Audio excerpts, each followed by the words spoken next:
God's blessings to you from our family at St. Simon of Cyrene Parish, with our church sites at St. Martin Porus Church and St. Agatha Church. Offer this reflection on the scriptures for this coming Sunday for your spiritual nourishment and encouragement. Before we begin, let's take a moment to recognize God's presence in each of us and to give thanks for all our blessings. My friends, I don't know a single person that has never said at one time or another, "Where was God when this was happening to me?" Or where was God when he, she, or they needed him? I often encounter this question, especially in counseling victims of child sexual abuse by a trusted adult. In response, I often recount today's gospel of the raising of Lazarus from the dead. We know the story. Lazarus, the brother of Mary and Martha, all friends of Jesus, has died. Jesus makes his way to Bethany, filled with sadness, yet also believing in the Father who he knows will turn this moment of grieving into a moment of resurrection. As he approaches Bethany, he hears the words directly from the villagers who know Lazarus. "Lord, Lazarus is dead." The words cut to the very depths of Jesus' heart. And John, the author of the gospel, follows with two powerful words: Jesus wept. There's only one other two-word sentence in the Gospels. Jesus, suffering on the cross for over 2 hours, mutters, "I thirst." The sentences are not dissimilar. Jesus wept at the tragedy of death. Jesus thirsted for water and for forgiveness for all who condemned and executed him. You see, my friends, I believe that when things happen to us because of the abuse of free will by others, God weeps.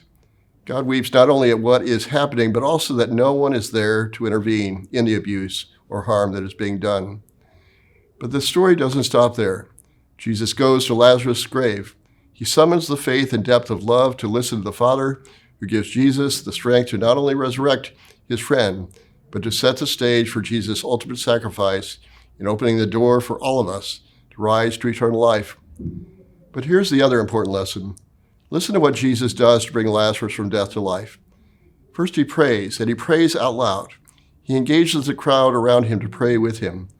He engages the people to roll away the stone, just as he calls us to remove the barriers that limit or prevent others from rising to their true God-given potential. Then he cries out, "Lazarus, come out." Amazingly, Lazarus emerges from the tomb. Jesus then tells those nearby to unbind Lazarus, just as he asks us to help unbind others from addictions and all sorts of sins and vices that prevent us from being fully free to pursue our God-given path. Another difficult thing for those in power at the time was now the real threat to their power. A holy man who could raise someone from the dead. Those in power will do anything to keep the dead dead and the poor poor. Jesus was a direct threat to them now, and they were determined to do something about it. They will ultimately kill Jesus, but as always, divine love, sacred love, will always conquer death. On behalf of the Christian Catholic family here at St. Simon of Cyrene Parish, I want to invite you to join us for one of our two Masses this coming Sunday at St. Agatha Church at 9 a.m., St. Martin Porus Church at 11 a.m., both led by our joyous contemporary gospel choir. The service will be live streamed and available for viewing afterward online. We welcome your participation in our community prayer of praise and thanksgiving. Please take the time to share this video with others on Facebook. It's a great way for you to participate in spreading the good news. Thank you for all the ways that you allow the Lord work through you, with you, and in you. And in all things, my friends, be blessed.